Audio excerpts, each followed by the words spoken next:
Bismillahirrahmanirrahim. Assalamualaikum warahmatullahi wabarakatuh. Alhamdulillah rabbil alamin. Wassalatu wassalamu ala rasulillah. Rabbi shrahli sadri wa yassirli wahlul 'uqdatam min lisani yafqahu qawli. Perkenalkan, saya Ikan Rani, NIM 10573114123. Nomor urut 17, kelas AK23E. Dalam video presentasi kali ini, saya akan membahas mengenai investasi lancar sebagaimana topik yang saya dapatkan dalam tugas final atau ujian akhir semester mata kuliah pengantar akuntansi 2. Dalam materi investasi lancar ini ada beberapa yang saya highlight. Yang pertama yaitu pengertian investasi lancar. Yang kedua, tujuan investasi lancar. Ketiga, ciri-ciri investasi lancar. Keempat, jenis investasi lancar. Yang kelima, pengakuan dan pengukuran investasi lancar. Yang keenam, contoh soal. Langsung saja yang pertama, apa itu investasi lancar? Investasi lancar adalah jenis investasi yang tingkat likuiditas tinggi, yang mana ini memungkinkan untuk investor dengan mudah mengubahnya menjadi uang tunai tanpa kehilangan nilai investasi yang signifikan. Investasi lancar umumnya digunakan untuk memenuhi kebutuhan jangka pendek seperti cadangan darurat atau untuk mempertahankan likuiditas dalam portofolio investasi. Dengan investasi lancar, investor dapat memperoleh fleksibilitas dana dengan cepat saat diperlukan tanpa mengalami kesulitan dalam mencairkan investasi. Namun, meskipun investasi lancar menawarkan likuiditas dan keamanan, imbal hasil yang diperoleh dari investasi ini cenderung lebih rendah dibandingkan dengan investasi jangka panjang yang mungkin memiliki risiko dan tingkat pengembalian yang lebih tinggi. 2. Tujuan investasi lancar. Investasi lancar memiliki beberapa tujuan yang penting bagi investor yang memilih untuk menanamkan dananya dalam instrumen keuangan yang liquid. Berikut adalah beberapa tujuan utama dari investasi lancar. Yang pertama, mempertahankan likuiditas. Salah satu tujuan utama dari investasi lancar adalah untuk mempertahankan likuiditas dana, sehingga investor memiliki fleksibilitas yang cepat dan mudah terhadap uang tunai. Hal ini memungkinkan investor untuk mengakses dana secara instan jika diperlukan, tanpa mengalami kesulitan yang signifikan. Yang kedua, kepastian dana darurat. Investasi lancar sering digunakan untuk menyiapkan dana darurat atau cadangan keuangan. Dengan menjaga sebagian dana dalam investasi yang liquid, investor dapat memastikan bahwa mereka memiliki dana yang cukup untuk mengatasi kebutuhan mendesak atau keadaan darurat. Ketiga, pengelolaan jangka pendek. Pengelolaan jangka pendek di mana investasi lancar ini lebih cocok untuk tujuan pengelolaan jangka pendek seperti pembayaran tagihan rutin, biaya pendidikan, atau tujuan finansial lainnya yang akan tercapai dalam waktu dekat. Keempat, stabilitas dan keamanan. Investasi lancar sering dipilih karena tingkat risiko yang lebih rendah dibandingkan investasi jangka panjang. Investor mencari stabilitas dan keamanan investasi sehingga tidak terkena fluktuasi pasar yang ekstrim. Selanjutnya, ciri-ciri investasi lancar. Investasi lancar memiliki beberapa ciri khas yang membedakan dari jenis investasi lainnya. Yang pertama, likuiditas tinggi. Investasi lancar dapat dengan mudah dijual atau dicairkan menjadi uang tunai tanpa menimbulkan kerugian yang signifikan. Tingkat likuiditas yang tinggi memungkinkan investor untuk mengakses dana dengan cepat saat diperlukan tanpa kesulitan. Yang kedua, jangka waktu pendek. Umumnya, investasi lancar dimiliki selama kurang dari 12 bulan. Nah, investasi ini cocok untuk kebutuhan jangka pendek, cadangan darurat, atau pengelolaan dana dalam waktu singkat. Yang ketiga, rendahnya risiko. Investasi lancar cenderung memiliki risiko yang lebih rendah dibandingkan dengan investasi jangka panjang. Karena likuiditasnya yang tinggi, investor dapat menjual atau mencairkan investasi lancar dengan mudah, mengurangi risiko likuiditas. Yang keempat, mudah dipantau. Informasi mengenai investasi lancar mudah diakses dan dipantau oleh investor. Karena investasi lancar seringkali melibatkan instrumen keuangan yang transparan dan liquid. Investasi lancar ini memungkinkan investor dapat dengan mudah memantau kinerja investasi serta memonitor keberlangsungan investasi tersebut. Selanjutnya, ciri-ciri jenis investasi lancar. Investasi lancar merupakan investasi yang memiliki tingkat likuiditas tinggi dan dapat dengan mudah dicairkan tanpa menimbulkan kerugian yang signifikan. Seperti yang pertama, deposito berjangka.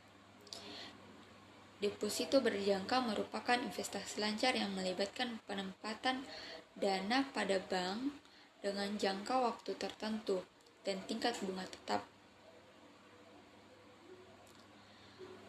Dana tersebut dapat dicairkan setelah jangka waktu tertentu tanpa kehilangan nilai pokok. Kedua, reksadana pasar. Reksadana pasar merupakan jenis reksadana yang menginvestasikan dana pada instrumen keuangan dengan tingkat risiko rendah, seperti deposito berjangka, obligasi jangka pendek, dan surat berharga pada pasar uang lainnya. Reksadana pasar ini menawarkan likuiditas yang tinggi. Ketiga, obligasi jangka pendek. Obligasi dengan jatuh tempo kurang dari 1 tahun yang memberikan imbal hasil tetap. Obligasi jangka pendek cenderung lebih stabil dan liquid dibandingkan obligasi jangka panjang.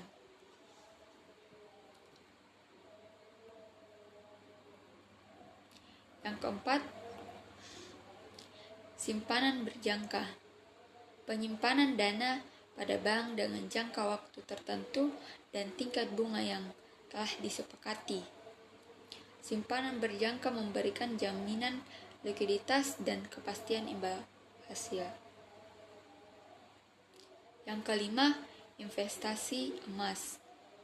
Investasi emas sering dianggap sebagai investasi lancar karena emas relatif mudah dijual dan memiliki likuiditas yang baik. Emas sering digunakan sebagai lindungan nilai terhadap ketidakpastian ekonomi. Yang keenam, surat berharga pasar uang. Instrumen keuangan seperti sertifikat deposito, commercial paper, dan surat berharga lainnya yang memiliki jangka tempo pendek dan tingkat risiko yang rendah. Selanjutnya, pengakuan dan pengukuran investasi lancar. Investasi lancar, pengakuan investasi lancar merujuk pada proses pencatatan investasi dalam laporan keuangan perusahaan sebagai aset yang dimiliki. Investasi lancar diakui ketika memenuhi kriteria di masa depan. Memenuhi kriteria sebagai aset yang memberikan manfaat ekonomi di masa depan, dan nilai investasi dapat diukur secara andal. Pengakuan investasi lancar penting untuk menyajikan informasi keuangan yang akurat dan transparan kepada pemangku kepentingan perusahaan. Kemudian untuk pengukuran investasi lancar, ada 3 hal yang perlu diperhatikan. Yang pertama, nilai wajar. Pengukuran investasi lancar sering dilakukan dengan memperhatikan nilai wajar, yaitu nilai yang dapat diperoleh dari transaksi pasar yang adil dan terbuka. Nilai wajar mencerminkan nilai pasar aktual dari investasi pada saat tertentu. Yang kedua, biaya perolehan. Jika nilai wajar tidak tersedia, investasi lancar dapat diukur dengan biaya perolehan atau nilai asli investasi tersebut. Biaya perolehan mencerminkan jumlah uang yang dikeluarkan untuk memperoleh investasi tersebut. Ketiga, penilaian periodik. Investasi lancar biasanya dinilai secara periodik untuk memantau perubahan nilai investasi dari waktu ke waktu. Penilaian ini membantu perusahaan dalam mengevaluasi kinerja investasi dan mengoptimalkan pengelolaan dana investasi.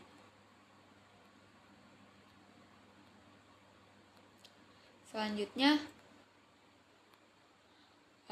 contoh investasi lancar.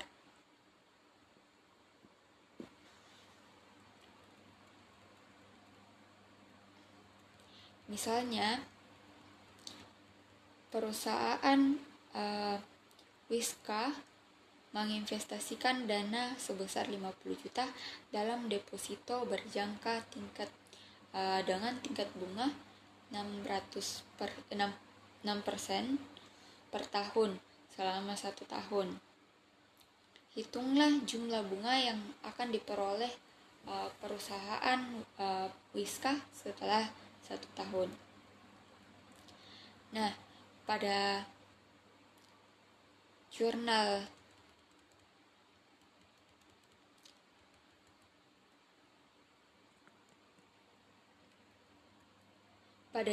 yang dibuat pada 1 Januari 2024, investasi deposito berjangka sebesar 50 juta.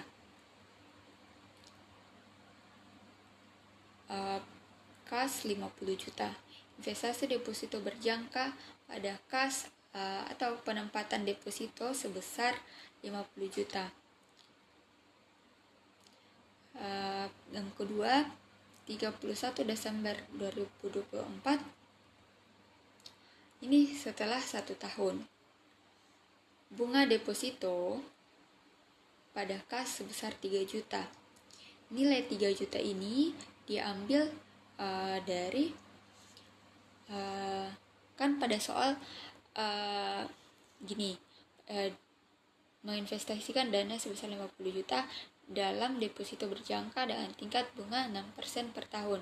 Nah, setelah 1 tahun kan perusahaan Wiska mendapat bunga 6% dari 50 juta. Maka kita hitung 6% dikali dengan 50 juta sama dengan 3 juta. Jadi dapatlah perusahaan Wiska ini bunga deposito sebesar 3 juta.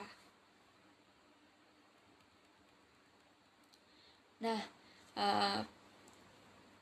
pada contoh ini perusahaan Wiska melakukan investasi lancar dalam bentuk deposito berjangka dengan tingkat bunga 6% per tahun. Jurnal akuntansi mencatat penempatan dana awal ke dalam deposito berjangka pada tanggal 1 Januari 2024 dan menerima bunga deposito setelah 1 tahun pada tanggal 31 Desember 2024. Selanjutnya, contoh soal kedua,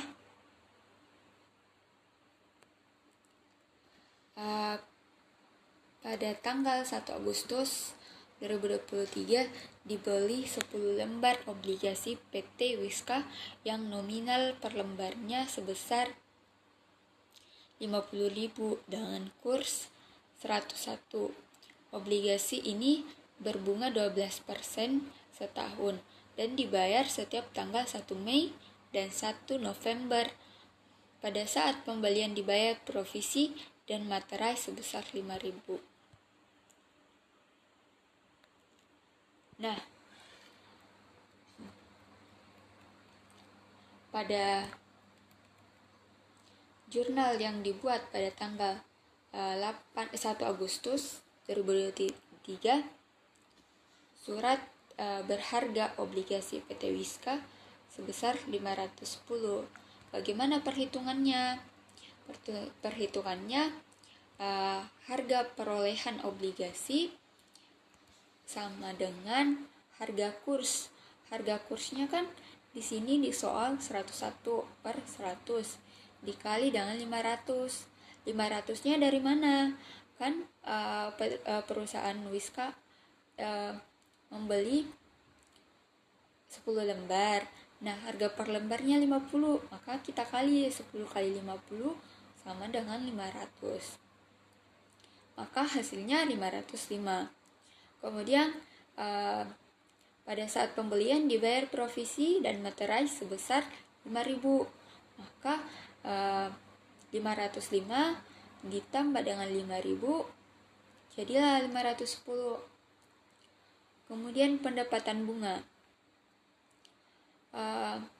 Perusahaan Wiska kan membeli pada 1 Agustus 2023 setiap dan dibayar bunganya dibayar setiap tanggal 1 Mei dan 1 November.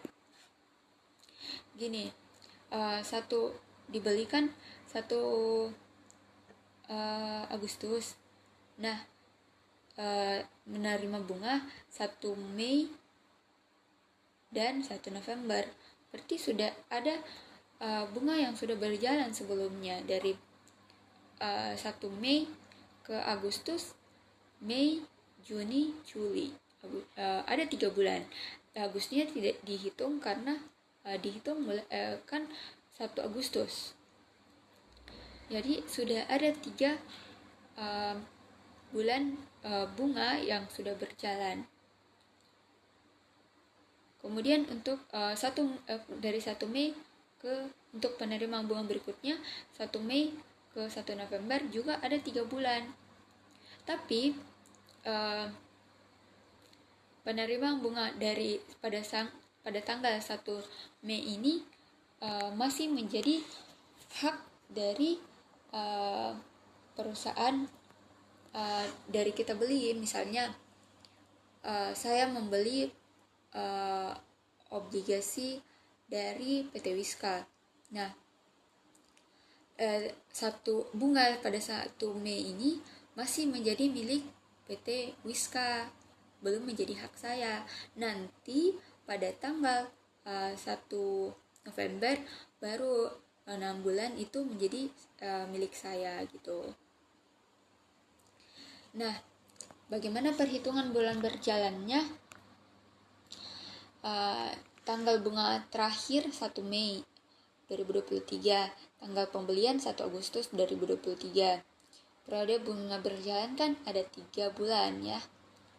Jadi 3 bulan dibagi 12 bulan dikali dengan 12%, ini sesuai dengan soal, bunga yang didapatkan 12%, dikali dengan 500, dapatlah kita 15.000. Kemudian pada dalam jurnal di atas, rekening pendapatan bunga didebit untuk mencatat bunga berjalan yang dibayar. Penggunaan rekening ini akan memengaruhi jurnal pencatatan penerimaan bunga pada tanggal 1 November 2023, di mana semua penerimaan bunga ini akan dikreditkan ke rekening pendapatan bunga. Jurnal yang dibuat pada tanggal 1 November 2023, ini saya langsung ini aja, sebenarnya ada transaksi atau jurnal yang sebelumnya, tapi saya langsung tidak catat karena dengan ini pun cukup, tapi saya akan jelaskan. Jadi kas pada pendapatan bunga sebesar 30.000. Itu tadi saya bilang periode bunga 1 Mei sampai 1 November ada 6 bulan. Jadi 6 dibagi 12 bulan dikali 12% dikali 500 sama dengan dapatlah kita 30.000. Maka jurnalnya kas pada pendapatan bunga sebesar 30.000.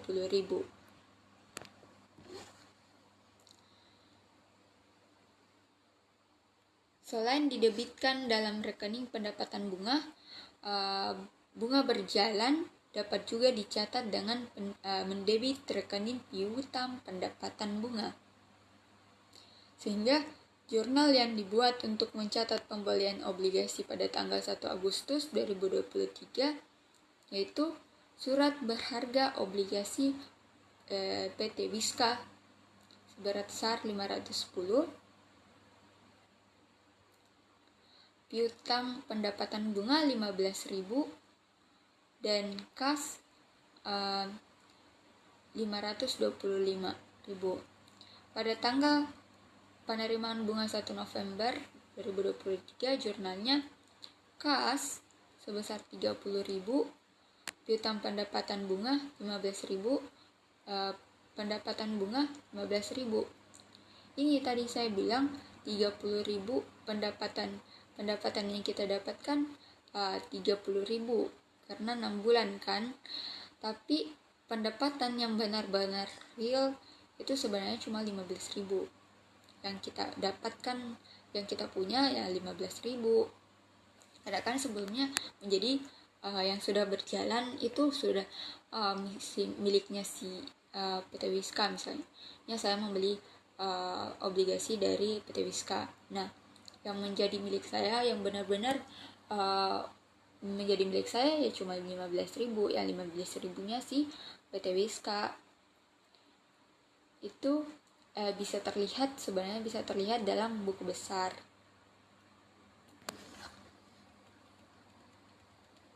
Oke, itu saja dari saya. Apabila ada kesalahan kata atau kekeliruan dari informasi yang saya berikan, mohon maaf. Sesungguhnya kesempurnaan hanya milik Allah Subhanahu wa Ta'ala. Billahi fisabilil haq, wastabiqul khairat. Wassalamualaikum warahmatullahi wabarakatuh.